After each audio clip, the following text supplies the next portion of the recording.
اللهم اجعل في قلبي نورا۔ تاریخ اسلام کے کمسن جرنیل اور ہندوستان کے فاتح محمد بن قاسم کی ولولہ انگیز داستان۔ عنایت اللہ التمش۔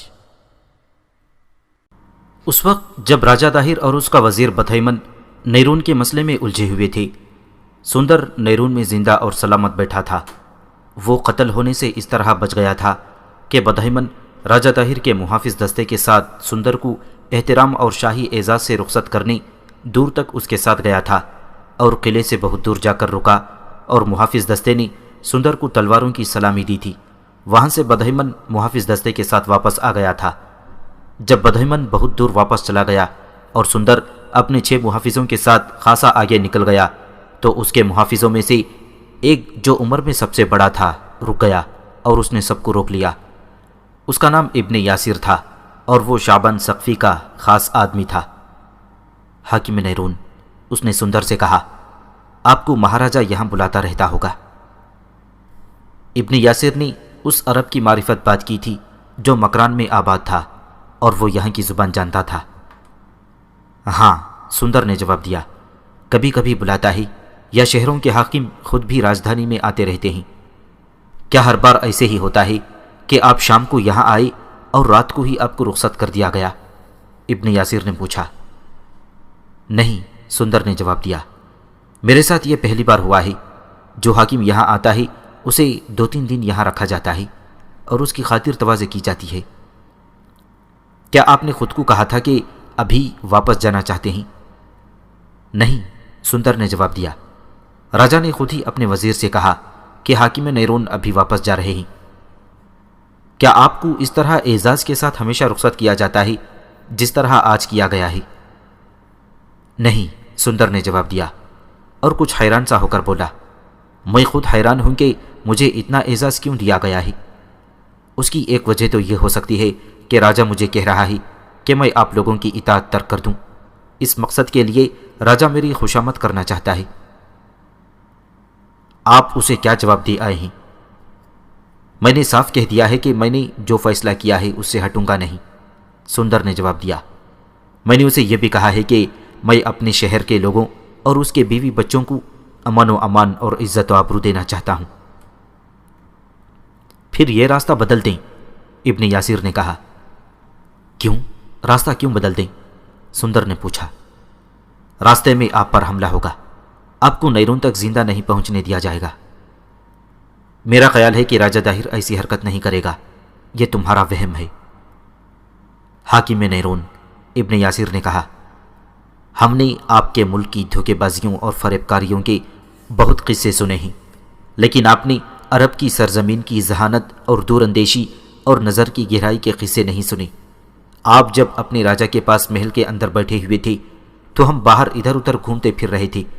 ایک آدمی کو ہم نے دیکھا جو لباس اور چال ڈھال سے شاہی خاندان کا آدمی لگتا تھا۔ پتہ چلا کہ وہ راجہ داہر کا بہت ہی دانشمند وزیر ہے۔ رات کے وقت آپ کے رخصت ہونے سے بہت پہلے میں نے اسے قلعے کے دروازے کے قریب دیکھا۔ اونٹوں کا ایک قافلہ قلعے سے نکلا، اس قافلے میں کچھ عورتیں بھی تھیں۔ میں نے دیکھا کہ اس نے قافلے والوں کے ساتھ کچھ باتیں کی تھیں۔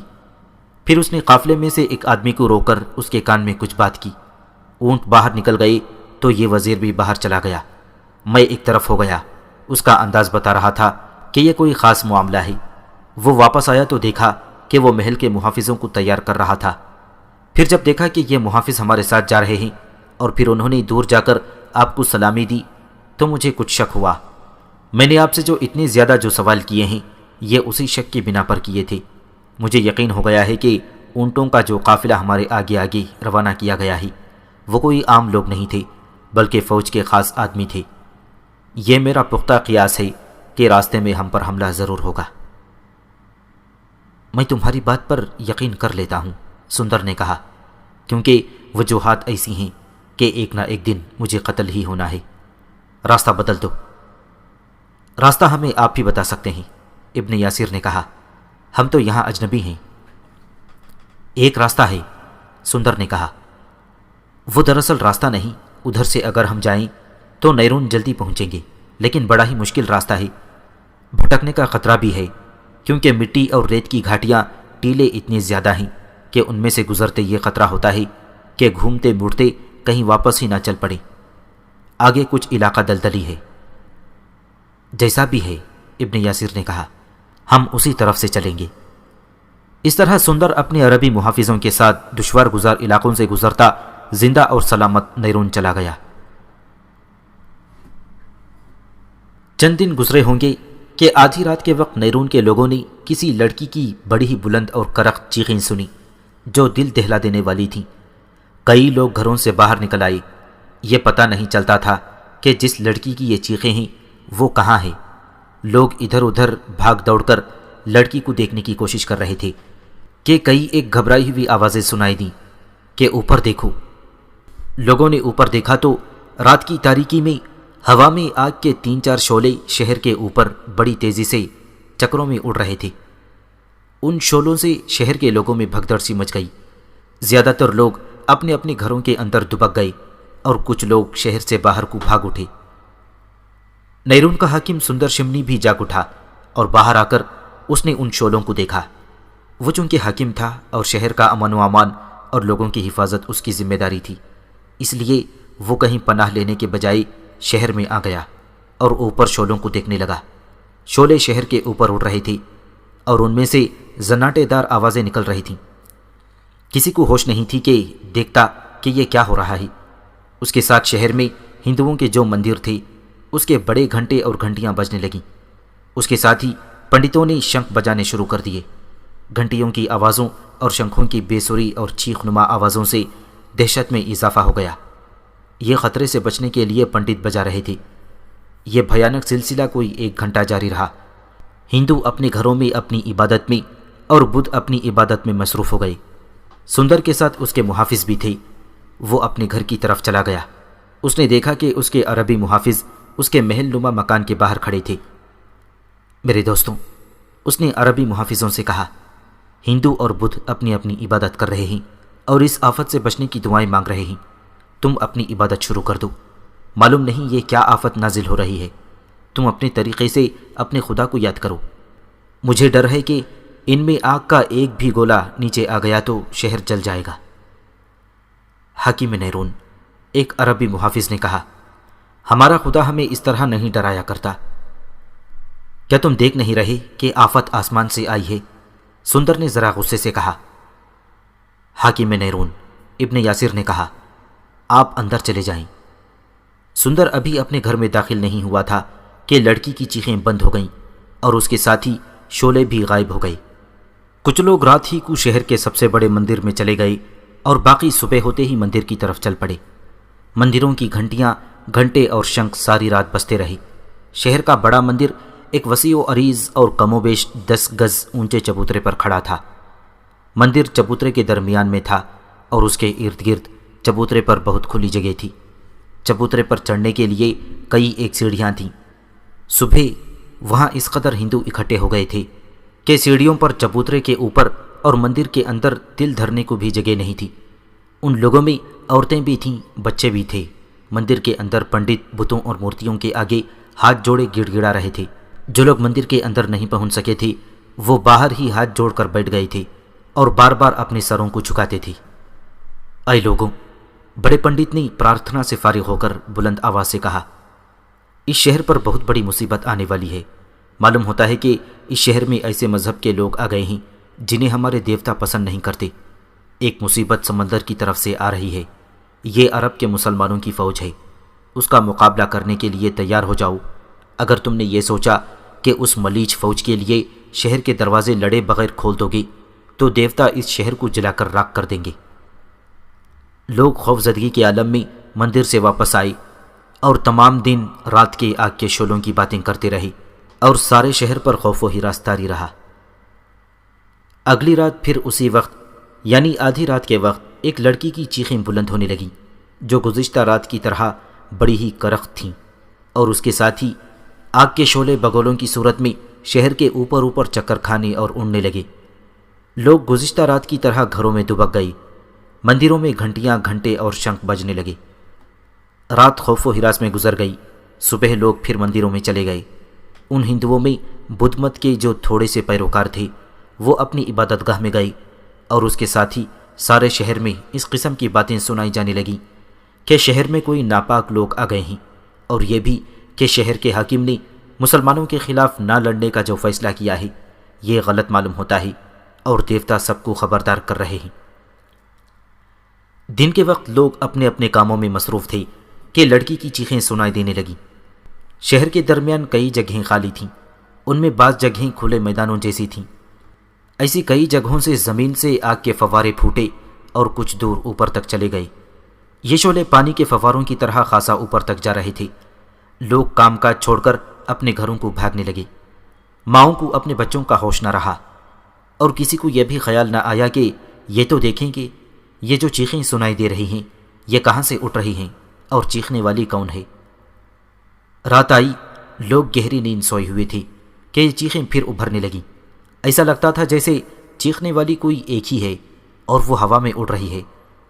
اس رات ہوا میں پھر وہی آگ کے بگولے اڑنے لگے، اور اس کے ساتھ ہی کئی جگہوں سے زمین سے آگ فواروں کی طرح نکلنے لگی۔ یہ سلسلہ روز مرہ کی طرح کوئی 1 گھنٹہ جاری رہا۔ اگلے روز بڑے مندر کا پنڈت 2 پنڈتوں کو ساتھ لے کر سندر شمنی کے ہاں گیا۔ مہاراج، بڑے پنڈت نے سندر سے کہا، ہم 3 راتیں سوئے نہیں، چنگاریاں چل کر دیکھیں۔ ہم نے 2 تجربے کار نجومیوں اور جوتشیوں کو بلوایا ہے، انہوں نے اپنا حساب کتاب کیا ہے اور ہم نے اپنے طریقے سے معلوم کیا ہے کہ یہ کیا ہو رہا ہے۔ وہ اور ہم اس نتیجے پر پہنچے ہیں کہ یہ ہمارے دیوتاؤں کا اشارہ ہے کہ ہم اس شہر کی حفاظت میں اپنی جانیں لڑا دیں۔ ہمیں یہ اشارہ بھی ملا ہے کہ اس شہر کی زمین میں مہارشیوں اور مہنتوں کی ہڈیوں کی راکھ دفن ہے۔ ہم نے سنا ہے کہ آپ نے یہ شہر ایک کچے اور غلط مذہب کے لوگوں کے حوالے کرنے کا فیصلہ کر لیا ہے۔ آپ کا مذہب معلوم نہیں کیا کہتا ہے، اگر آپ غور کریں تو آپ کا مذہب بھی اجازت نہیں دے گا کہ کسی ایسے مذہب کے لوگوں کو اس شہر میں آنے دیا جائے جو مذہب ہمارے مذہبوں کے بالکل الٹ ہے۔ نجومی اور جوتشی کہتے ہیں کہ حاکم اپنے فیصلے پر اڑا رہا تو اس شہر کو تباہی سے کوئی نہیں بچا سکے گا۔ مہاراج، لوگوں پر رحم کریں، کئی لوگ شہر چھوڑ کر کہیں اور چلے جانے کی تیاریاں کر رہے ہیں۔ مجھے سوچنے دو، سندر نے دبی دبی زبان سے کہا، ذرا سوچنے دو۔ پنڈتوں کے جانے کے بعد سندر نے ابن یاسر کو بلایا اور اسے بتایا کہ پنڈت اسے کیا بتا گئے ہیں اور وہ کیا سوچ رہا ہے۔ میں اگر تم لوگوں سے کہوں کہ تم سب یہاں سے چلے جاؤ تو تم کیا کرو گے؟ سندر نے ابن یاسر سے پوچھا۔ میں نے ابھی کوئی فیصلہ تو نہیں کیا، لیکن مجھے شہر کے لوگوں کا خیال آتا ہے۔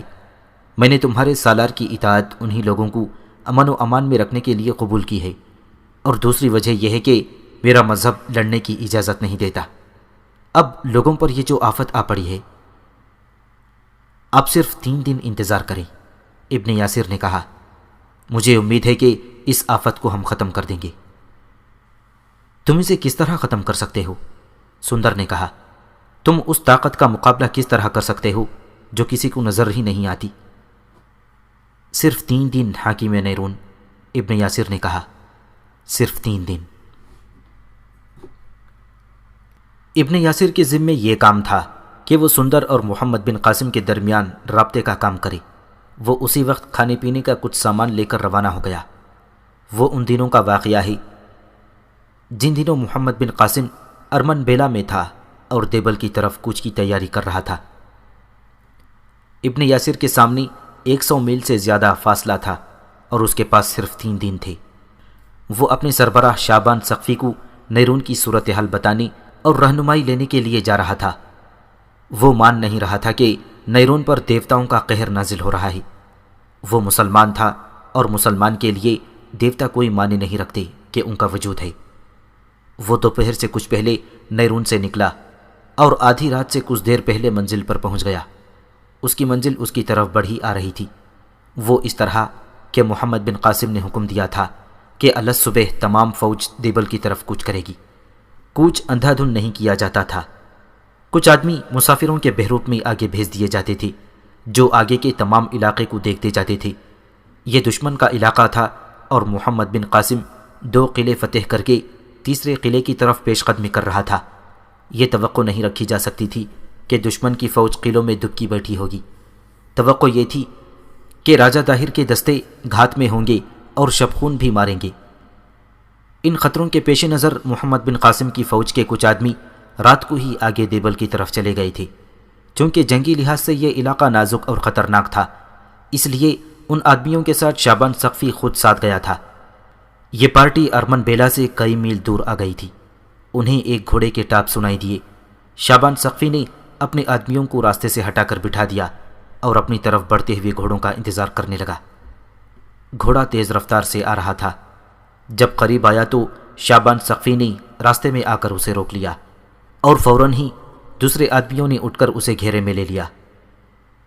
کون ہو؟ شعبان سقفی نے پوچھا۔ کہاں جا رہے ہو؟ شعبان سقفی نے عربی میں بات کی تھی۔ اس کے ساتھ مکران کا رہنے والا ایک آدمی تھا جو عربی بولتا اور سمجھتا تھا۔ اس نے سندھی زبان میں شعبان سقفی کا سوال دہرایا۔ میں ابن یاسر ہوں۔ وہ گھوڑے سے کود آیا۔ میں نے اپنے استاد کی آواز پہچان لی تھی۔ آپ کہاں؟ یہاں کیسے؟ فجر کی نماز کے فوراً بعد دیبل کی طرف پیش قدمی ہو رہی ہے۔ شعبان سقفی نے کہا، تم جانتے ہو ہم آگے کیوں جا رہے ہیں؟ ہراول کے دستے چل پڑے ہوں گے۔ تم کیسے آئے؟ کوئی خاص خبر ہے؟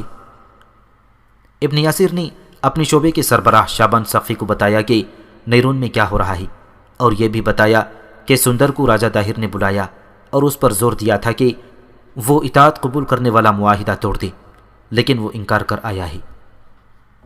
میں اب یہ پوچھنے آیا ہوں کہ نیرون میں جو پراسرار آگ شہر کے اوپر گھومتی رہی ہے، یہ کیا ہو سکتا ہے؟ ابن یاسر نے پوچھا، اور ہمیں کیا کرنا چاہیے؟ اگر ہم نے 1-2 دن اور کچھ نہ کیا تو نیرون ہمارے ہاتھ سے نکل جائے گا۔ آؤ ابن یاسر۔ شعبان سقفی نے اسے راستے سے ہٹا کر بٹھا لیا اور بولا، میں تمہیں بتاتا ہوں آگ کے یہ بگولے کہاں سے آتے ہیں۔ شعبان سقفی نے اسے سارا معاملہ سمجھا دیا اور بتایا کہ وہ اپنے ساتھیوں کو ساتھ ملا کر کیا کرے۔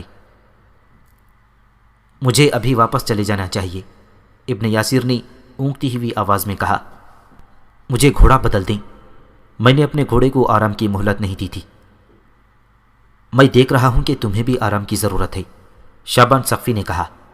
تم گھوڑے کی پیٹھ پر سو جاؤ، لیکن ابن یاسر، ہم سو گئے تو ہماری تاریخ بھی اور قوم کی تقدیر بھی سو جائے گی۔ اسلام کو ہماری قربانی کی ضرورت ہے۔ جا میرے رفیق، اللہ تیرے ساتھ ہے۔ ابن یاسر تازہ دم گھوڑے پر سوار ہوا اور ایڑ لگا دی۔ ریگستان کی خنک اور خاموش رات میں کچھ دیر تک اس کے گھوڑے کے ٹاپ سنائی دیتے رہے اور رات پھر خاموش ہو گئی۔ اگلے دن کا پچھلا پہر تھا جب ابن یاسر نیرون میں داخل ہوا اور اپنے ساتھیوں کے کمرے میں گیا۔ وہ اتنا تھکا ہوا تھا کہ چارپائی پر گرتے ہی سو گیا۔ اس کے گھوڑے کے جسم سے پسینہ ٹپک رہا تھا جیسے گھوڑا پانی سے نکل کر آیا ہو۔ آدھی رات سے کچھ پہلے پھر وہی چیخیں سنائی دینے لگیں جو کسی لڑکی یا بچی کی معلوم ہوتی تھیں۔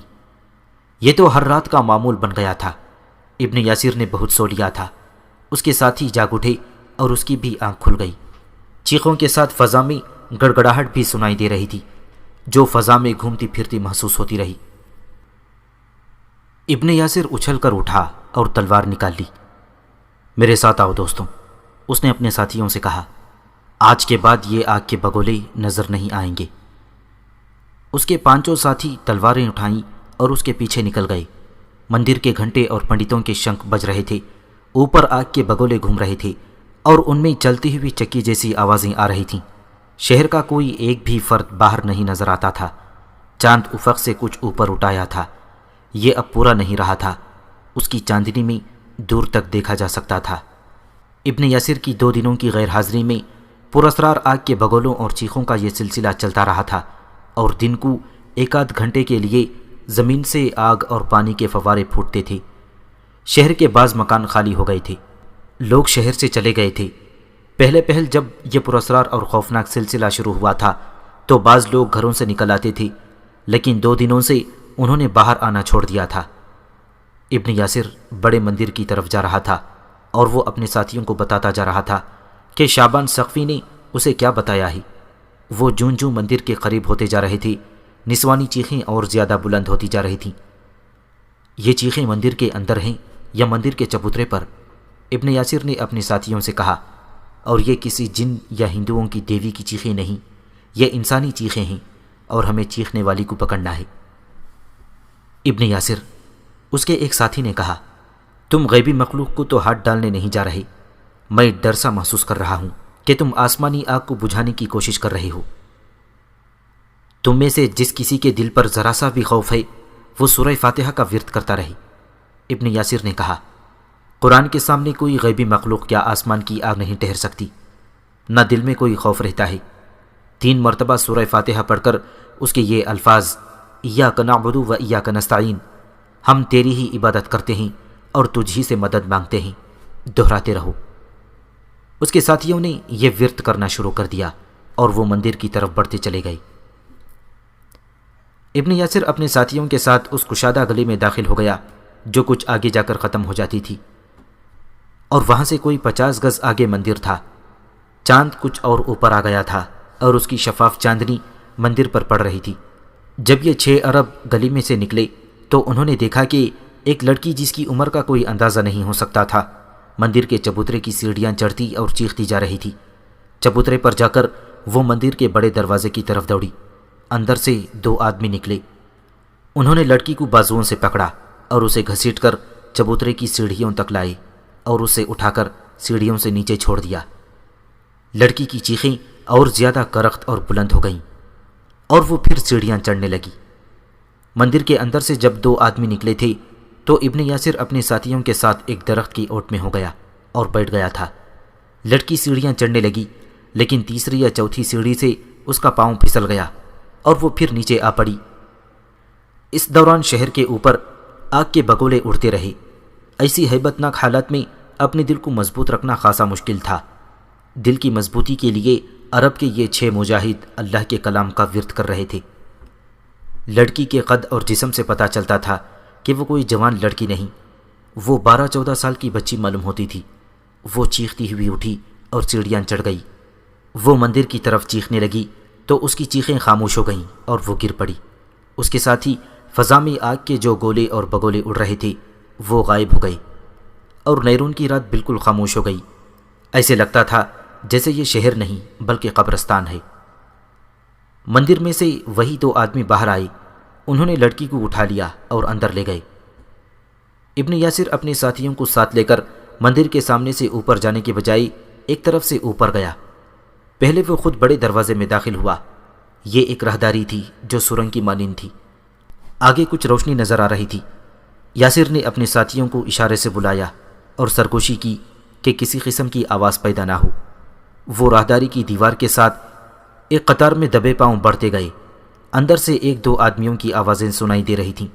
آگے جا کر راہداری کے ساتھ دائیں اور بائیں سے تاریک راہداریاں ملتی تھیں۔ ابن یاسر آگے بڑھتا گیا۔ بولنے کی آوازیں آگے تھیں۔ وہ ایک دروازے تک پہنچ گئے۔ یہ ایک کشادہ کمرہ تھا۔ اس کے فرش پر چٹائیاں بچھی ہوئی تھیں۔ درمیان میں ایک چبوترا تھا جس پر ایک بت بیٹھا ہوا تھا اور یہ بالکل عریان تھا۔ دیواروں کے ساتھ تراشے ہوئے پتھروں کی اس قسم کے عریاں بت تھے۔ اس کمرے کے چاروں دیواروں میں ایک ایک دروازہ تھا۔ اس کمرے کی 2 دیواروں میں مٹی کے دیے رکھے ہوئے تھے جو جل رہے تھے۔ ابن یاسر اپنے ساتھیوں کے آگے آگے تھا۔ کسی کی باتیں سنائی دے رہی تھیں۔ یاسر دیوار کے ساتھ ساتھ ایک دروازے کے قریب گیا۔ یہ ایک اور کمرہ تھا جو زیادہ کشادہ نہیں تھا۔ یہ شاید پنڈتوں کا رہائشی کمرہ تھا۔ عبادت والا کمرہ شاید کسی اور طرف تھا۔ اس رہائشی کمرے میں 3-4 دیے جل رہے تھے۔ کوئی دریچہ اور کوئی روزن نہیں تھا۔ اندر جلتے ہوئے تیل کی بدبو تھی۔ اس رہائشی کمرے میں 4 آدمی تھے اور 2 جوان اور بڑی ہی خوبصورت لڑکیاں تھیں۔ یہ سب گول دائرے میں بیٹھے تھے۔ ان کے درمیان 12-13 سال کی عمر کے سانولے رنگ کی ایک لڑکی بیٹھی ہوئی تھی۔ اس کا چہرہ مریضوں جیسا تھا۔ اس کی آنکھوں سے اور ہر طرف دیکھنے کے انداز سے پتہ چلتا تھا کہ اسے کہیں سے زبردستی اٹھا کر لائے ہیں اور اس پر دہشت طاری ہے۔ ایک پنڈت نے ہاتھ بڑھا کر اس کے سر پر رکھا اور اس کا ماتھا چوما جیسے یہ اس کی بچی ہو۔ ایک لڑکی نے ایک پیالہ اٹھا کر اس کے ہونٹوں سے لگا لیا۔ معلوم نہیں یہ پیالے میں کیا تھا۔ لڑکی بے تابی سے پینے لگی۔ جب وہ پی چکی تو اس نے رونا شروع کر دیا۔ مجھے چھوڑ دو، اس نے روتے ہوئے کہا۔ مجھے گھر جانے دو۔ اس نے اپنے سینے پر ہاتھ پھیر کر کہا، میرے اندر آگ لگی ہوئی ہے۔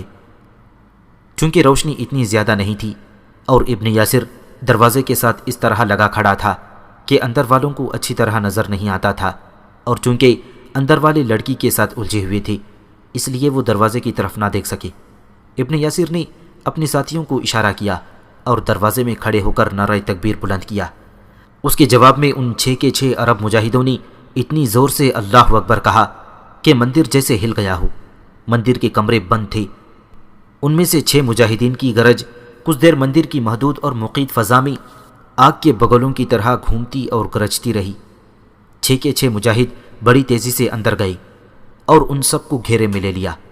مندر کے اندر بیٹھے ہوئے آدمی اس قدر ڈر گئے تھے کہ ان کے منہ سے آواز بھی نہیں نکلتی تھی۔ سب لوگ دیوار کے ساتھ کھڑے ہو جاؤ، ابن یاسر نے کہا۔ وہ سب دیوار کے ساتھ کھڑے ہو گئے۔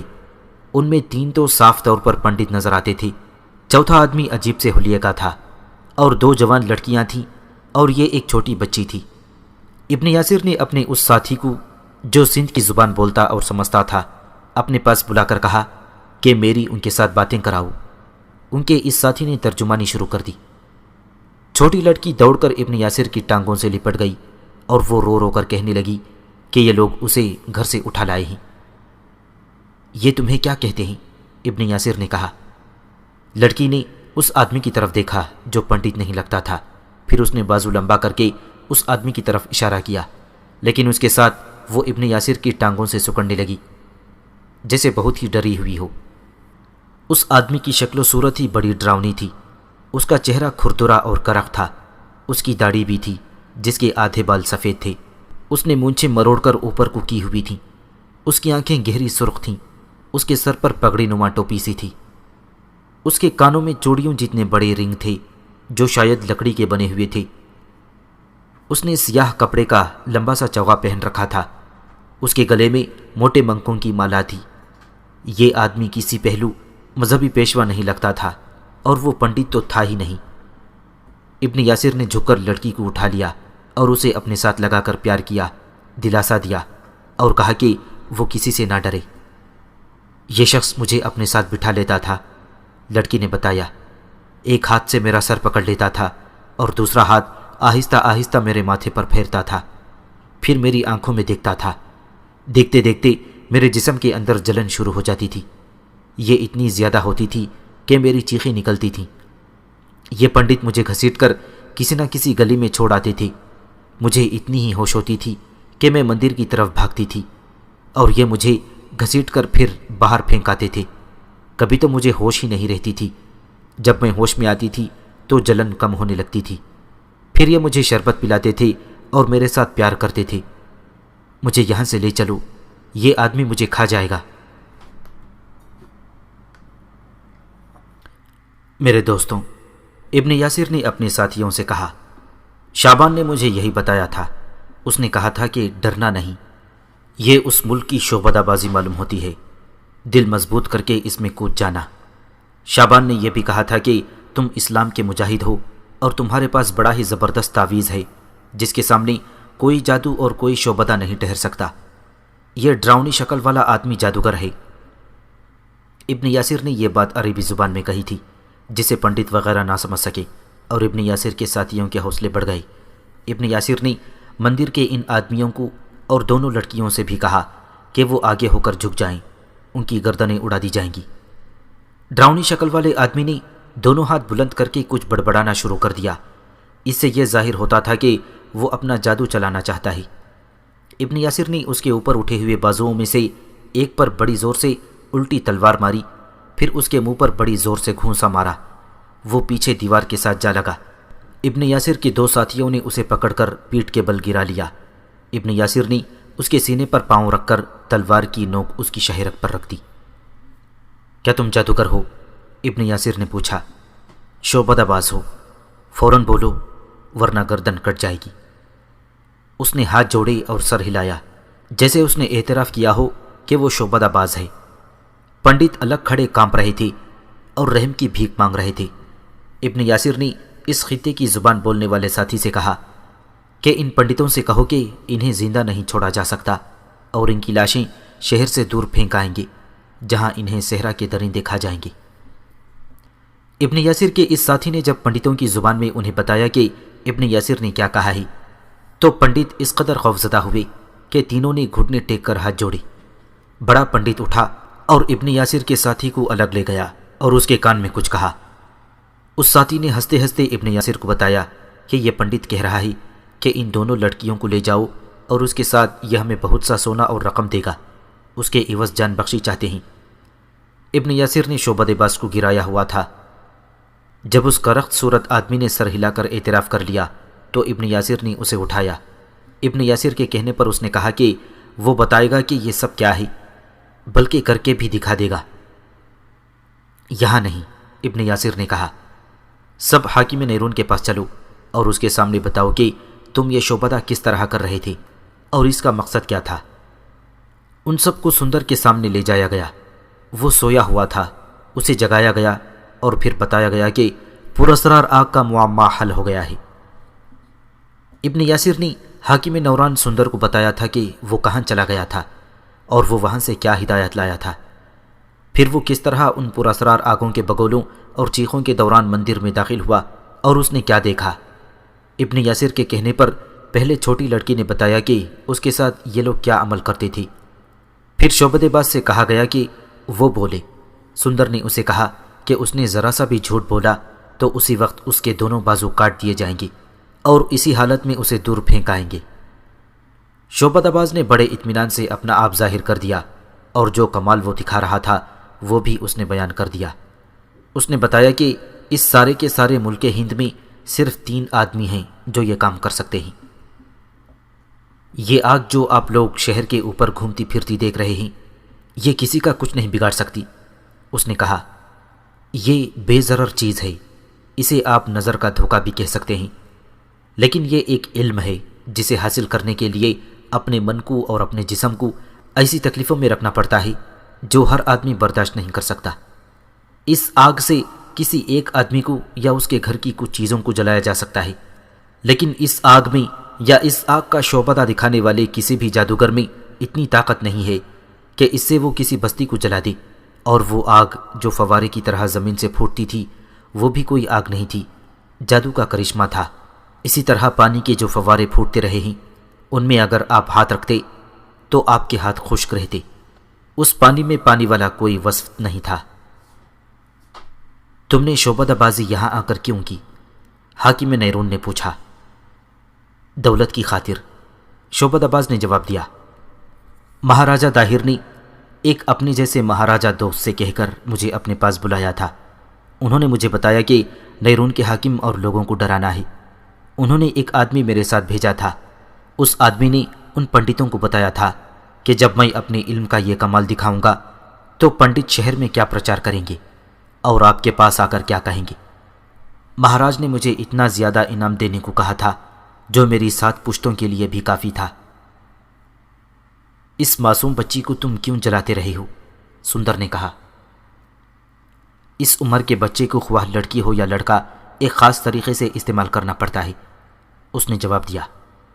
یہ لڑکی اپنی ماں کے ساتھ مندر میں آئی تھی۔ اتفاق سے میں نے اسے دیکھا تو پنڈت جی مہاراج سے کہا کہ یہ لڑکی زیادہ موزوں ہے۔ لڑکی چلی گئی اور شام کو ایک پنڈت اسے معلوم نہیں کس طرح اٹھا لایا۔ مہاراج، یہ ہمارا علم ہے، میں آپ کو سمجھا نہیں سکتا کہ اس عمر کے بچے کو کس طرح اس شعبدے کا ذریعہ بنایا جا سکتا ہے۔ ایسے انسانی ذریعے کے بغیر یہ کام نہیں ہو سکتا۔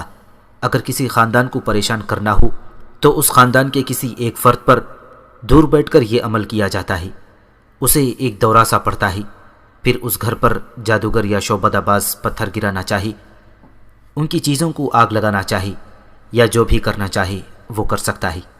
میں آپ کو الفاظ میں نہیں سمجھا سکتا۔ اگر مہاراج اجازت دیں تو میں کر کے دکھا سکتا ہوں۔ آپ شہر کے اوپر آگ کے بگولے دیکھنا چاہتے ہیں تو وہ دکھا دوں گا۔ زمین سے آگ یا پانی دونوں پھوٹتے دیکھنا چاہتے ہیں تو وہ دکھا دوں گا۔ ہم جو دیکھنا چاہتے تھے وہ دیکھ لیا ہے۔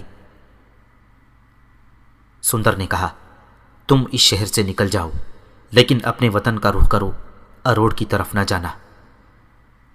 حاکم نیرون ابن یاسر نے کہا، اسے ابھی اجازت نہ دیں۔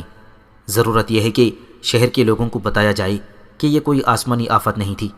صبح سارے شہر میں منادی کرائیں کہ تمام لوگ ایک میدان میں جمع ہو جائیں اور انہیں اصل حقیقت دکھائی جائے۔ صبح ہونے میں تھوڑی سی دیر باقی تھی۔ سندر نے حکم دیا کہ ابھی منادی والے بلائے جائیں اور لوگوں کو فلاں میدان میں جمع کیا جائے۔ جب سورج طلوع ہوا تو نیرون شہر کا بچہ بچہ ایک میدان میں آ گیا تھا۔ سندر آیا، اس کے ساتھ یہ شعبدہ باز اور پنڈت تھے۔ سندر کے کہنے پر ایک آدمی کو جس کی آواز بہت زیادہ بلند تھی آگے کیا گیا۔ اسے بتا دیا گیا تھا کہ اس نے کیا کہنا ہے۔ اس نے لوگوں کو بتایا کہ جسے وہ آسمانی آفت سمجھتے رہے ہیں وہ شعبدہ تھا، اور یہ سیدھے سادے امن پسند لوگوں کو ڈرانے کے لیے اور انہیں جنگ میں جھونکنے کے لیے دکھایا جا رہا تھا، اور اب ان کے سامنے یہ شعبدہ دکھایا جا رہا ہے۔ لوگوں سے کہا گیا کہ وہ ڈرے نہیں۔ شعبدے باز سے کہا گیا کہ وہ اپنا کمال دکھائے۔ اس بچی کو بھی وہاں بلایا گیا تھا۔ لوگوں سے کہا گیا کہ وہ پیچھے ہٹ جائیں اور میدان کے درمیان بہت سی خالی جگہ چھوڑ دیں۔ شعبدہ باز نے لڑکی کے سر پر ایک ہاتھ رکھا، دوسرا ہاتھ اس کے ماتھے پر پھیرنے لگا، اور چند لمحوں بعد لڑکی نے تڑپنا اور چیخنا شروع کر دیا۔ اس کے ساتھ ہی فضا میں آگ کے 8-10 بگولے غرانے اور اڑنے لگے۔ لوگ ڈر کر پیچھے ہٹنے لگے۔ انہیں کہا گیا کہ وہ نہ ڈریں۔ شعبدہ باز نے دونوں ہاتھ ہوا میں بلند کیے اور آسمان کی طرف منہ کر کے کچھ بڑبڑایا۔ آگ کے بگولے غائب ہو گئے اور میدان میں سے آگ کا فوارہ یا لمبوترا شعلہ اوپر کی طرف جانے لگا، جیسے زمین سے آگ پھوٹ رہی ہو۔ اس سے تھوڑی دور پانی کا فوارہ پھوٹا۔ ان دونوں فواروں کی بلندی کم و بیش 20 گز تھی۔ ابن یاسر آگے بڑھا اور ان فواروں کی طرف چلا گیا۔ پہلے وہ آگ کے فوارے میں سے گزرا، آگے جا کر وہ واپس آیا اور پانی کے فوارے میں سے گزرا۔ اسے نہ آگ نے جلایا نہ پانی اسے بھگو سکا۔ واپس آ کر اس نے سندر کو بتایا کہ آگ اور پانی میں جا کر اسے نہ تپش محسوس ہوئی نہ ٹھنڈک۔ بچی چیخ رہی تھی۔ اس کی ماں اس کے باپ کے ساتھ دوڑتی ہوئی آئی اور دونوں اپنی بچی کے پاس جانے لگے، لیکن شعبدہ باز نے انہیں روک دیا۔ تھوڑی دیر بعد بچی کی چیخیں بند ہو گئیں، وہ گر پڑی اور آگ اور پانی کے فوارے غائب ہو گئے۔ لوگوں کو ایک بار پھر بتایا گیا کہ انہیں کیوں اور کس نے خوفزدہ کیا ہے۔ اس شعبدہ باز کو نیرون سے نکال دیا گیا۔ پنڈت جی مہاراج، سندر شملی نے پنڈتوں سے کہا، جو مذہب شعبدہ بازی کا سہارا لیتا ہے وہ لوگوں کے دلوں میں اپنے خلاف نفرت پیدا کرتا ہے۔ جاؤ، میں تمہیں معاف کرتا ہوں۔ 712 عیسوی 92 ہجری کے ایک جمعہ کے روز محمد بن قاسم اپنی فوج کے ساتھ دیبل کے مضافات میں پہنچ گیا۔ شعبان سقفی نے اسے رپورٹ دی تھی کہ راستہ صاف ہے اور راجہ طاہر کی فوج کا ایک بھی آدمی نظر نہیں آیا۔ اس طرح اسلامی فوج بڑی اچھی رفتار سے دیبل پہنچ گئی تھی۔ راجہ طاہر کی فوج کا کوئی آدمی باہر ہو ہی نہیں سکتا تھا، کیونکہ اس نے تمام قلعے داروں کو حکم بھیج دیا تھا کہ قلعہ بند ہو کر لڑنا ہے۔ اس نے سختی سے کہا تھا کہ اپنے دستوں کو باہر لا کر کھلے میدان میں نہیں لڑنا۔ مورخوں کے مطابق محمد بن قاسم نے ارمن بلا سے حجاج بن یوسف کو پیغام بھیج دیا تھا کہ وہ فلاں روز دیبل کی طرف کوچ کر رہا ہے۔ حجاج بن یوسف نے اسے پہلے ہی پیغام بھیج دیا تھا، جس میں اس نے لکھا تھا کہ جب تک وہ نہ کہے لڑائی شروع نہ کی جائے۔ حجاج نے لکھا تھا کہ دشمن دشنام ترازی اور تانہ زنی کرے تو بھی مشتعل ہو کر حملہ نہیں کرنا۔ ان تحریروں سے ظاہر ہوتا ہے کہ حجاج نے بصرہ میں بیٹھ کر سندھ کے محاذ کو اپنے کنٹرول میں رکھا ہوا تھا۔ محمد بن قاسم جمعہ کے دن دیبل کے مضافات میں جمعہ کی نماز سے کچھ وقت پہلے پہنچ گیا۔ اس کے حکم سے ایک بلند آواز مجاہد نے ایک اونچی جگہ کھڑے ہو کر اذان دی۔ اس سرزمین پر یہ پہلی اذان تھی۔ نماز کے وقت تمام لشکر نماز کے لیے صف بصف ہو گیا۔ اس دور کے دستور کے مطابق امامت محمد بن قاسم نے کی، کیونکہ سپہ سالار تھا اور سپہ سالار ہی امامت کے فرائض سر انجام دیتا تھا۔ تاریخ اسلام کے اس کمسن مجاہد نے جمعے کا خطبہ دیا، اور عہد کرو اللہ تبارک و تعالی سے کہ اس سرزمین پر ہماری یہ نماز آخری نہیں ہوگی، اور دعا کرو کہ خدائے ذوالجلال ہمارے رکوع و سجود قبول فرمائے۔ راہ شہادت کے ہم سفروں، ہم واپس جانے کے لیے نہیں آئے ہیں، ہم اللہ کا پیغام لے کر آئے ہیں جو اس ملک کی آخری سرحدوں تک پہنچانا ہے، اور ہم بے گناہ قیدیوں کو رہا کرانے آئے ہیں جنہیں کفار نے قید خانے میں بند رکھا ہے۔ اس راجا نے اسلام کی غیرت کو للکارا ہے، اور یہ راجہ بے بہرا ہے کہ اسلام کے پاسبان جب آتے ہیں تو وہ اسلام اپنے ساتھ لے کر آتے ہیں اور اسلام واپس جانے کے لیے نہیں آیا کرتا۔ یاد کرو ان عظیم مجاہدین کو جن کی قبروں کی مٹی ابھی خشک نہیں ہوئی۔ یہ کل کا واقعہ ہے کہ انہوں نے کسی میدان میں شکست نہیں کھائی تھی۔ انہوں نے قیصر روم کی جنگی طاقت کا گھمنڈ توڑ کر اس کی سلطنت کی سرحدیں سکوڑ کر اور سمیٹ کر رکھ دی تھیں۔ مدائن میں کسریٰ کے محل ہمارے باپوں کے فاتحانہ نعروں سے آج بھی لرز رہے ہیں۔ سیاہ چٹانوں جیسے ہاتھیوں کو کاٹنے اور میدان جنگ سے بھگانے والے مجاہدین کو یاد کرو۔ فارسی اور رومی شہنشاہیت کی جنگی طاقتیں دہشت ناک تھیں۔ آج دیکھو ان دونوں کی سرحدیں کتنی دور پیچھے چلی گئی ہیں۔ ان بچھوؤں کا زہر کس نے مارا تھا؟ تم جیسے مجاہدین نے۔ اور آج جس راجہ نے ہمیں یہاں آنے پر مجبور کیا ہے، یہ قیصر روم کی برابری کا خواب بھی نہیں دیکھ سکتا، فارسیوں کا عشر عشیر بھی نہیں۔ خدا کی قسم میں تکبر نہیں کر رہا۔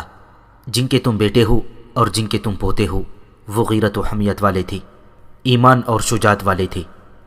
میں امیر بصرہ حجاج بن یوسف کا پیغام تم تک پہنچاتا ہوں۔ اللہ کا ذکر ہر وقت کرتے رہو، اللہ سے مدد اور فتح کے طلبگار رہو، اور جب لڑائی سے مہلت ملے تو لا حول ولا قوت الا باللہ العلی العظیم کا ورد کرتے رہو، اللہ تمہارے ساتھ ہے۔ حجاج بن یوسف کی ہدایت کے مطابق محمد بن قاسم نے دیبل کے قلعے کے کچھ قریب جا کر اپنی فوج کو خیمہ زن کر دیا اور خیمہ گاہ کے ارد گرد ایک خندق کھدوائی جو 12 گز چوڑی اور 6 گز گہری تھی۔ حجاج نے اسے لکھا تھا کہ رات کو بیدار رہنا ہے تاکہ دشمن بے خبری میں حملہ نہ کر دے۔ حجاج نے خاص طور پر لکھا تھا کہ جو لوگ قرآن پڑھ سکتے ہیں وہ قرآن پڑھتے رہیں اور انہیں قرآن پڑھائیں جو نہیں پڑھ سکتے۔ تلاوت قرآن کے علاوہ نوافل پڑھتے رہیں اور خیمہ گاہ کے ارد گرد سنتری گھومتے پھرتے رہیں۔ محمد بن قاسم نے راتوں کی عبادت کا یہ سلسلہ شروع کر دیا۔ ہر رات خیمہ گاہ سے تلاوت قرآن کی مقدس اور مترنم آوازیں بلند ہوتیں اور سندھ کی فضا میں تیرتی دور دور تک پہنچتی تھیں۔ اس کے ساتھ ہی سپاہی سے لے کر سالار تک نوافل پڑھتے تھے۔ ساری رات خیمہ گاہ مشعلوں سے روشن رہتی تھی، لیکن اصل روشنی نور خدا کی تھی جسے وہی محسوس کر سکتے تھے جو اپنے وطن سے دور بے گناہ قیدیوں کو چھڑانے آئے تھے اور ساری دنیا کو یہ بتانے آئے تھے کیوں کر خس و خاشاک سے دب جائے مسلمان۔ اس دوران دن کے وقت دیبل کے قلعے سے 1-2 دستے باہر آتے اور مسلمانوں پر حملہ کرتے، لیکن خندق انہیں آگے نہیں آنے دیتی تھی۔ ہندوؤں کے یہ دستے تیر برساتے تھے۔ محمد بن قاسم کے لیے حکم تھا کہ وہ کوئی جوابی کارروائی نہ کرے، لیکن دشمن کے تیر اندازوں کو پیچھے ہٹانے کے لیے تیر اندازی ضروری تھی۔ حجاج کا مقصد یہ تھا کہ اپنی فوج ان چھوٹی چھوٹی جھڑپوں میں اپنی توانائی ضائع نہ کرے۔ دشمن یہ چاہتا تھا کہ مسلمانوں کو قلعے سے باہر ہی الجھا کر رکھا جائے۔ محمد بن قاسم نے یہ ساری صورتحال سمجھتے ہوئے خیمہ گاہ میں رہنا ہی بہتر سمجھا۔ آخر ایک روز بصرہ سے حجاج کا پیغام آیا کہ دیبل کو محاصرے میں لے لیا جائے اور اس قلعے کو فتح کرنے کے لیے جو اقدام ضروری ہے وہ جانوں کی قربانی دے کر بھی کیا جائے۔ محمد بن قاسم اسی حکم کے انتظار میں تھا۔ پیغام ملتے ہی اس نے حکم دے دیا کہ رات کو دیبل کے قلعے کو محاصرے میں لے لیا جائے گا۔ خیمہ گاہ قلعے کی دیواروں سے نظر آتی تھی، اس لیے دن کے وقت ایسی کوئی حرکت نہیں کی جا سکتی تھی جس سے یہ پتہ چلتا کہ خیمہ گاہ اکھاڑی جا رہی ہے اور مسلمان کوئی کارروائی یا نقل و حرکت کرنے والے ہیں۔ سورج غروب ہوتے ہی خیمہ گاہ میں سرگرمی شروع ہو گئی اور دستے اس طرف سے نکلنے لگے جدھر خندق نہیں کھودی گئی تھی۔ یہ تھوڑی سی جگہ اسی مقصد کے لیے رکھی گئی تھی۔ اسلامی فوج کے جو دستے باہر نکلتے تھے وہ احکام اور ہدایت کے مطابق قلعے کے ارد گرد محفوظ فاصلے پر پھیلتے جا رہے تھے۔ آدھی رات تک محاصرہ مکمل کر لیا گیا اور چھوٹی منجنیقیں ایسی جگہوں پر رکھ دی گئیں جہاں سے قلعے کے دروازوں پر اور قلعے کے اندر بھی پتھر پھینکے جا سکتے تھے۔ الصبح قلعے کی دیواروں پر گھومتے پھرتے سنتریوں نے اعلان کرنے شروع کر دیے کہ محاصرہ ہو گیا ہے، خبردار ہو جاؤ۔ اس اعلان سے شہر میں ہڑبونگ مچ گئی۔ تیر انداز دیواروں پر آ گئے۔ شہر کے جو لوگ لڑنے کے قابل تھے وہ بھی پھینکنے والی برچیاں اٹھائے دیوار پر پہنچ گئی اور باقی جو تھے وہ بھی لڑنے کے لیے تیار ہو گئے۔ محمد بن قاسم قلعے کے ارد گرد گھوڑا دوڑاتا پھر رہا تھا۔ وہ دیوار کا کوئی نازک مقام دیکھنے کی کوشش کر رہا تھا۔ اس قلعے میں ایک سہولت یہ نظر آ رہی تھی کہ اس کے ارد گرد خندق نہیں تھی۔ اس سے یہ اندازہ ہوتا تھا کہ قلعہ بہت مضبوط ہے۔ یہ تو محمد بن قاسم نے بھی دیکھ لیا تھا۔ قلعے کی دیوار عمودی نہیں بلکہ ذرا ڈھلانی بنائی گئی تھی۔ ایسی دیوار کو بہت ہی خطرناک سمجھا جاتا تھا، وہ اس لیے کہ محاصرہ کرنے والے جب دیوار کے قریب جاتے تھے تو دیوار کے اوپر سے وہ صاف نظر آتے تھے اور بڑی آسانی سے تیروں کا یا برچیوں کا نشانہ بنتے تھے۔ ایسی دیوار میں سرنگ بھی نہیں کھودی جا سکتی تھی۔ محمد بن قاسم نے حکم دیا کہ چھوٹی منجنیقوں سے شہر کے اندر پتھر پھینکے جائیں۔ اس حکم کے ساتھ ہی شہر پر سنگباری شروع ہو گئی۔ دیوار پر دشمن کے جو تیر انداز تھے انہوں نے بے خوف و قطر تیروں کی بوچھاڑیں منجنیقوں پر پھینکنی شروع کر دیں۔ ان سے منجنیقوں والے کئی سپاہی زخمی ہو گئے، اس لیے منجنیقیں پیچھے کرنی پڑیں۔ اس سے یہ نقصان ہوا کہ پتھر شہر کے اندر نہیں جا سکتے تھے کیونکہ فاصلہ زیادہ ہو گیا تھا۔ ہندوؤں نے دلیری کا یہ مظاہرہ کیا کہ قلعے کے پہلوؤں والے ایک دو دروازے کھلتے تھے، اندر سے سوار دستے سرپٹ نکلتے اور مسلمانوں پر حملہ کر کے اسی رفتار سے قلعے کے اندر چلے جاتے تھے۔ مسلمانوں نے ان حملوں کا توڑ کیا۔ قلعے کے باہر لڑائیاں ہوئی، لیکن ہندو سواروں کا انداز یہ تھا کہ وہ جم کر نہیں لڑتے تھے بلکہ شبخون کے انداز سے گھوڑے دوڑاتے، ضرب لگاتے اور واپس جانے کی کوشش کرتے تھے۔ ایسے حملوں میں ان کا نقصان تو ہونا تھا، لیکن وہ اسلامی فوج کا بھی خاصا نقصان کر جاتے تھے۔ محمد بن قاسم نے اپنے سالاروں سے کہا کہ وہ ایسے جانباز سوار الگ کر لیں جو اس وقت قلعے کے اندر جانے کی کوشش کریں جب اندر کا کوئی دستہ باہر آ جائے۔ یہ طریقہ آزمایا گیا، لیکن قلعے کے دروازے فوراً بند ہو جاتے تھے۔ مسلمان سواروں اور پیادوں نے دشمن کے باہر آنے والے دستوں کو گھیرے میں لینے کی بھی کوشش کی، لیکن گھیرے میں لینے کے لیے دیوار کے قریب جانا پڑتا تھا اور اوپر سے ان پر تیروں کا مہ برسنے لگتا تھا۔ یہ خون ریزی کئی دن تک جاری رہی۔ رات کے وقت کچھ جانباز آگے دیوار کے قریب بھیجے گئے۔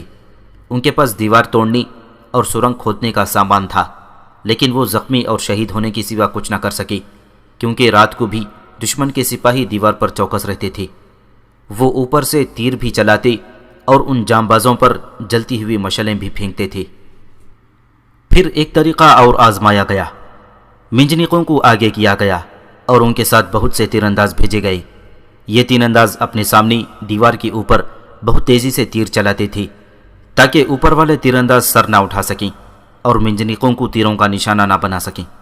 اس طرح منجنیقیں شہر پر پتھر پھینکتی رہیں۔ شہر کے اندر کی کیفیت یہ ہو گئی تھی کہ سنگباری سے خوف و ہراس پھیلتا جا رہا تھا، لیکن اندر کی فوج اور لڑنے والے شہریوں کے حوصلے اتنے بلند تھے کہ وہ شہر کے لوگوں کا حوصلہ بھی مضبوط کرتے رہتے تھے۔ شہر میں بہت بڑا مندر تھا جو دیول کہلاتا تھا۔ اسی کے نام پر اس شہر کا نام دیول رکھا گیا تھا جو دیبل بن گیا۔ اسے ایک بہت اونچے چبوترے پر تعمیر کیا گیا تھا۔ اس کے کئی گنبد تھے جو مسجدوں کے گنبد کی طرح گول نہیں تھے بلکہ مخروطی اور چوکور تھے۔ اس کے درمیان ایک گنبد تھا جس کی بلندی اتنی زیادہ تھی کہ کئی میل دور سے نظر آتا تھا۔ بعض مورخوں نے اس کی بلندی 120 فٹ کے لگ بھگ لکھی ہے۔ اس گنبد کے اوپر ایک لمبا بانس کھڑا تھا جس کے ساتھ سبز رنگ کا بہت بڑا جھنڈا لہراتا تھا۔ اس جھنڈے کے متعلق کئی حکایتیں مشہور تھیں، جن میں سے ایک یہ تھی کہ بہت دور سے گزرتے ہوئے مسافر اس جھنڈے کو دیکھ لیتے تھے تو ان کا سفر آسان ہو جاتا۔ یہ ہندوؤں کا عقیدہ تھا کہ جھنڈا ایک دیوتا نے اپنے ہاتھوں سے یہاں لگایا تھا۔ یہ بھی مشہور تھا کہ اس جھنڈے کی وجہ سے دیبل ناقابل تسخیر شہر ہے اور جو کوئی اسے فتح کرنے کی نیت سے آئے گا وہ زندہ نہیں رہے گا اور اس کی فوج تباہ ہو جائے گی۔ دو مسلمان سالار عبداللہ بن نبہان اور بدیل بن تحیفہ دیبل سے پرے ہی شہید ہو گئے تھے اور دونوں کی فوجوں کو بہت نقصان اٹھا کر پسپا ہونا پڑا تھا۔ اس سے ہندوؤں نے اس حکایت کو عقیدہ بنا لیا تھا کہ دیبل کو کوئی فتح نہیں کر سکتا، اور یہ بھی کہ دیبل کی حفاظت دیوتا کر رہے ہیں۔ محمد بن قاسم کو ہندوؤں کے ان عقیدوں کا علم نہ تھا، وہ اسے ایک مندر ہی سمجھ رہا تھا۔ اسلامی فوج کی یہ توقع ہزار کوشش کے باوجود پوری نہیں ہو سکتی تھی کہ دیوار کو کہیں سے توڑ لیا جائے گا۔ زمین سے دیوار کئی گز چوڑی تھی اور اوپر جا کر یہ تنگ ہو جاتی تھی، پھر بھی یہ اتنی چوڑی تھی کہ تینوں گھوڑے پہلو با پہلو اس پر چل سکتے تھے۔ کئی دن گزر گئے تو ہندوؤں نے دیوار پر کھڑے ہو کر مسلمانوں کا مذاق اڑانا شروع کر دیا۔ جدھر سے آئے ہو ادھر ہی چلے جاؤ، دیوار کے اوپر سے ایک للکار سنائی دینے لگی۔ اپنے پہلے 2 سالاروں کی موت اور ان کی فوجوں کے انجام سے عبرت حاصل کرو۔ یہ دیوتاؤں کا شہر ہے، ان کے قہر سے بچو۔ یہ للکار بار بار سنائی دیتی تھی۔ مسلمان مرعوب تو نہ ہوئے، لیکن انہیں یہ خیال ضرور آیا کہ یہ قلعہ جانوں کی بہت بڑی قربانی دے کر ہی سر کیا جا سکے گا۔ رات کا وقت تھا، ڈراؤنا سا سکوت طاری ہو گیا تھا۔ کوئی زخمی کراہتا تھا تو سکوت میں ذرا سا ارتعاش پیدا ہوتا اور رات پھر خاموش ہو جاتی۔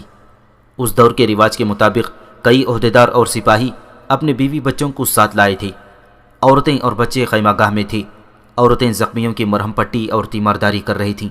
دن کے وقت مجاہدین اپنے زخمی ساتھیوں کو محاصرے سے ذرا پیچھے تک پہنچا دیتے اور عورتیں انہیں اٹھا کر خیمہ گاہ میں لے جاتی تھیں۔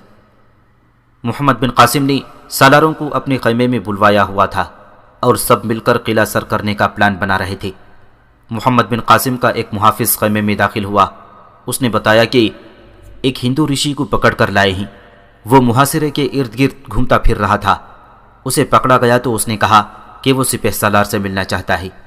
وہ جاسوسی ہو سکتا تھا۔ محمد بن قاسم نے کہا کہ اسے اندر لے آؤ اور ترجمان کو بلاؤ۔ خیمے میں ایک آدمی داخل ہوا۔ وہ کوئی پنڈت یا رشی تھا۔ اس سے پوچھو کہ یہ یہاں کیا کر رہا تھا۔ محمد بن قاسم نے ترجمان سے کہا، آپ پر اللہ کی رحمت ہو۔ اس پنڈت نے عربی زبان میں کہا اور ہنس پڑا۔ کہنے لگا، میں عرب ہوں اور مجھے اپنے سردار حارث علافی نے بھیجا ہے۔ پھر یہ بہروپ کیوں؟ محمد بن قاسم نے پوچھا۔ یہ اس لیے کہ میں دن کو سفر پر تھا، اس نے جواب دیا، اور مجھے یہاں آنا تھا۔ اگر میں اس بہروپ کے بغیر آتا تو دن کو کوئی ہندو مجھے پہچان لیتا اور راجہ داہر تک یہ اطلاع بھیج دیتا کہ جن مسلمانوں کو اس نے پناہ دے رکھی ہے وہ درپردہ محمد بن قاسم کے پاس جاتے ہیں، تو راجہ ہمارے لیے کوئی مشکل پیدا کر سکتا تھا۔ کوئی پیغام لائے ہو؟ ہاں سالار اعلیٰ، اس آدمی نے کہا۔ سردار علافی نے کہا ہے کہ مندر کے اوپر جو جھنڈا لہرا رہا ہے اسے گرانے کی کوئی ترکیب کریں۔ سنا ہے آپ کے پاس ایک بہت بڑی منجنیق ہے، اس کا پھینکا ہوا پتھر مندر کے بڑے گنبد تک پہنچ سکتا ہے، لیکن گنبد اتنا کچا نہیں کہ 2-3 پتھروں سے ٹوٹ جائے گا۔ پتھر پھینکتے رہیں۔ وہ اٹھ کھڑا ہوا اور بولا، میں نے اپنا فرض ادا کر دیا ہے۔ اللہ آپ کو فتح و نصرت عطا فرمائے، مجھے جلدی چلے جانا چاہیے۔ جھنڈا گر پڑا تو دیبل آپ کا ہے، اور وہ خیمے سے نکل گیا۔ تاریخ سندھ میں چچنامے کے حوالے سے لکھا گیا ہے کہ دیبل شہر سے ایک برہمن باہر آیا اور اس نے محمد بن قاسم سے کہا کہ مندر کے گنبد پر پتھر پھینکے جائیں اور جھنڈے کو گرایا جائے، اور اس قلعہ بند شہر کی فتح کا یہی راز ہے۔ اس روایت پر یقین نہیں کیا جا سکتا، سوچا بھی نہیں جا سکتا کہ قلعے کے بند دروازوں سے ایک برہمن باہر کس طرح آ گیا۔ دوسرے یہ بھی غور طلب ہے کہ ایک برہمن نے اپنے مندر پر پتھر پھینکنے کو کیوں کہا ہوگا۔ برہمن تو مذہب کے ٹھیکیدار تھے اور وہ اپنے آپ کو مذہبی پیشوا کہلاتے تھے۔ کسی برہمن سے یہ توقع نہیں کی جا سکتی تھی کہ وہ مسلمانوں سے کہے کہ مندر کو توڑ دیں۔ قابل یقین یہی ہے کہ محمد بن قاسم کو یہ مشورہ حارث علافی نے دیا تھا۔ صبح ہوتے ہی محمد بن قاسم نے اپنی فوج کے ایک آدمی جعونہ سلمہ کو بلایا۔ یہ شخص منجنیق سے صحیح نشانے پر پتھر پھینکنے کا ماہر تسلیم کیا جاتا تھا۔ محمد بن قاسم کے حکم پر وہ فوراً اپنے سپہ سالار کے پاس پہنچا۔ محمد بن قاسم اسے باہر لے گیا اور مندر کے جھنڈے کی طرف اشارہ کیا۔ جعونہ، محمد بن قاسم نے کہا، مندر کے اوپر وہ جھنڈا دیکھ رہے ہو، اسے گرانا ہے، اور اسے گرانے کے لیے گنبد کو توڑنا ضروری ہے۔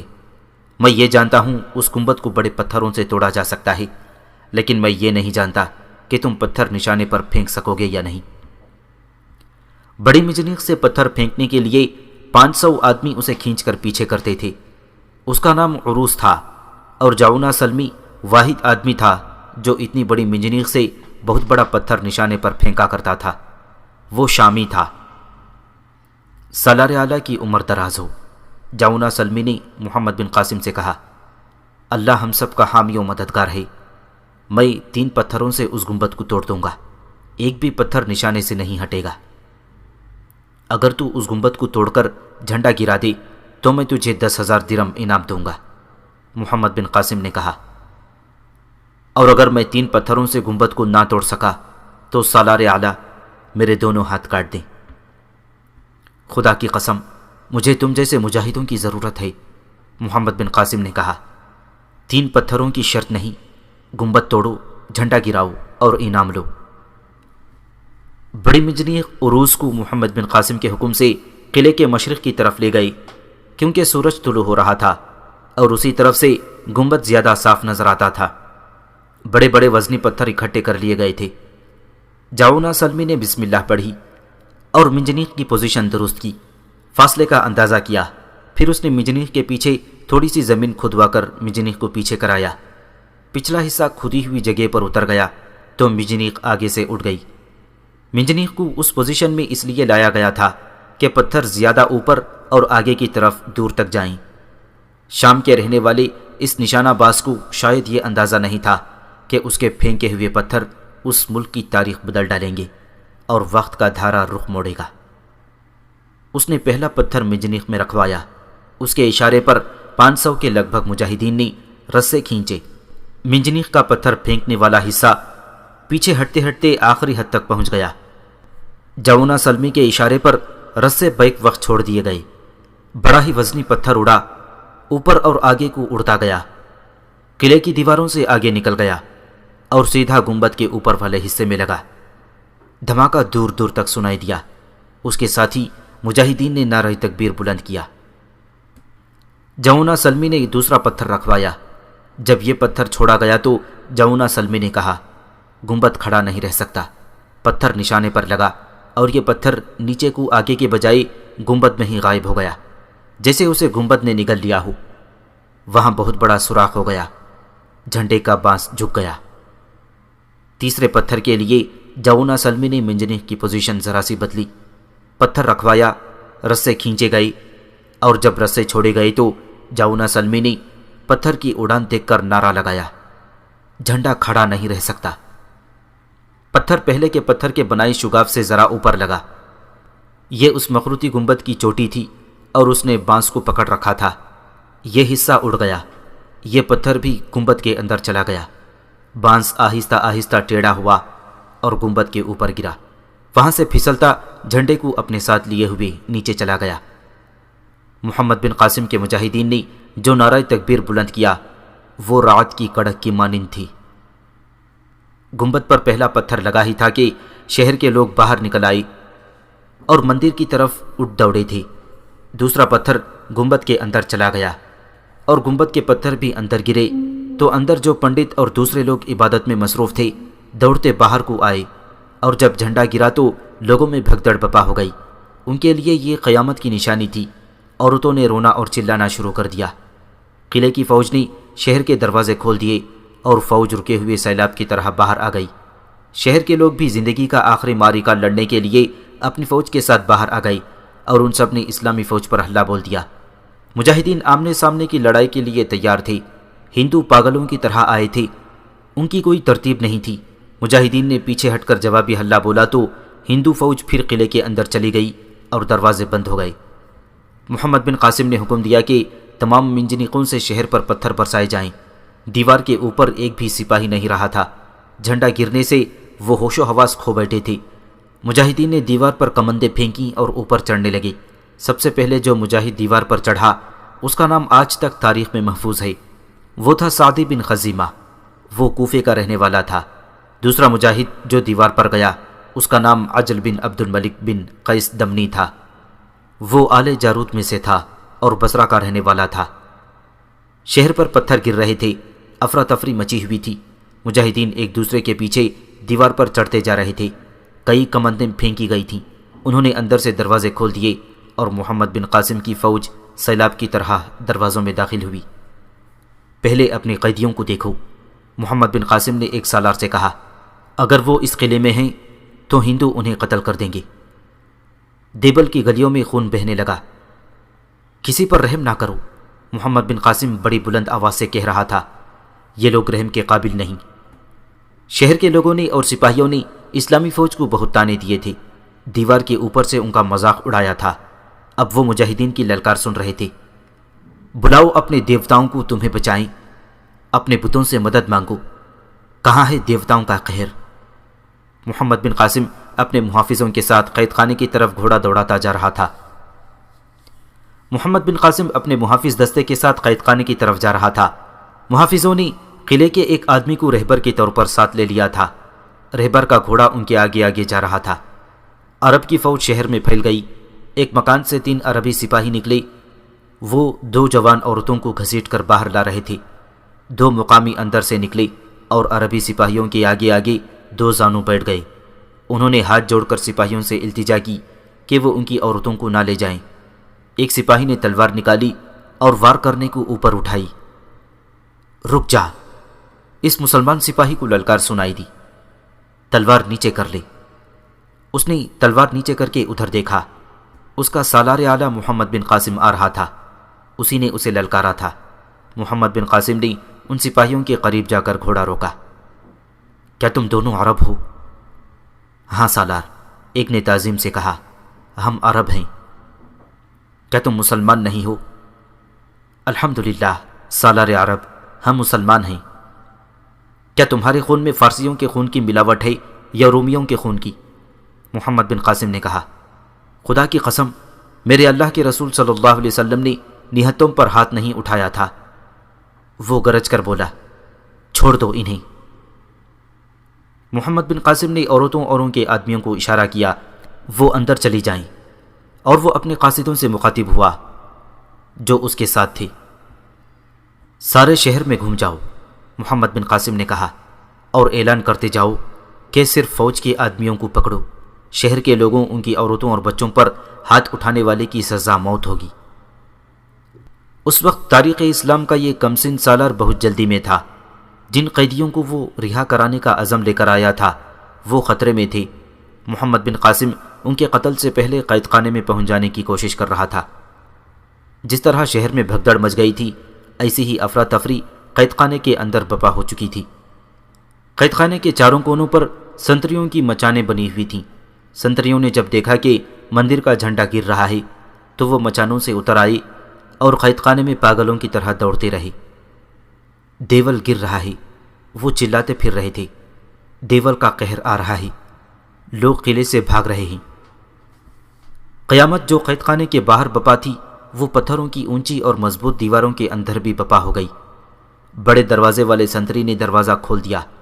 قید خانے کے تمام سنتری نکل بھاگے۔ کوٹریوں میں جو قیدی بند تھے وہ سلاخوں کے ساتھ ٹکرانے لگے، وہ نکل نہیں سکتے تھے۔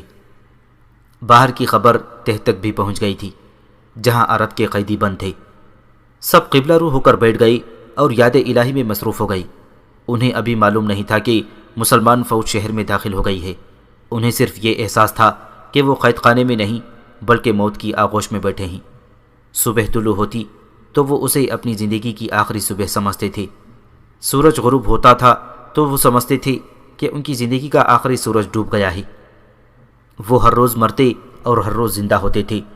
انہیں یہ علم ہو گیا تھا کہ عرب کی فوج نے شہر کا محاصرہ کر لیا ہے۔ عبادت تو وہ پہلے بھی کرتے تھے، عبادت کے سوا ان کی اور کوئی مصروفیت تھی بھی نہیں، لیکن محاصرے کی خبر سن کر ان کا ہر لمحہ عبادت اور دعا میں گزرنے لگا تھا۔ انہوں نے اسلامی دستور کے مطابق اپنا ایک امیر مقرر کر لیا تھا۔ وہ عمرو بن عوانہ تھا، شام کا رہنے والا تھا۔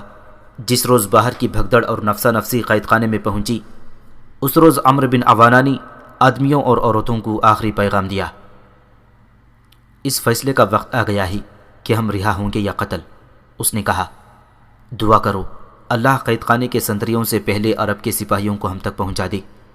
اگر سنتری تمہیں باہر نکالنے لگیں تو ان سے ہتھیار چھیننے کی کوشش کرنا، مرنا ہی ہے تو لڑتے ہوئے مرنا۔ اگر ہم سب کو اکٹھے نکالا گیا تو تہ خانے میں ہی ہم سب ان پر ٹوٹ پڑیں گے۔ ہر وقت زبان پر اللہ کا نام رکھو۔ وہ اپنی کوٹری کی سلاخوں کے ساتھ بول رہا تھا۔ قیدی 4 کشادہ کوٹریوں میں بند تھے۔ سب نے اپنے امیر کی آواز پر لبیک کہی۔ عورتیں بھی لڑنے کے لیے تیار ہو گئیں۔ تہ خانے میں جو سیڑھیاں اترتی تھیں ان پر قدموں کی دھمک کی آواز سنائی دینے لگی۔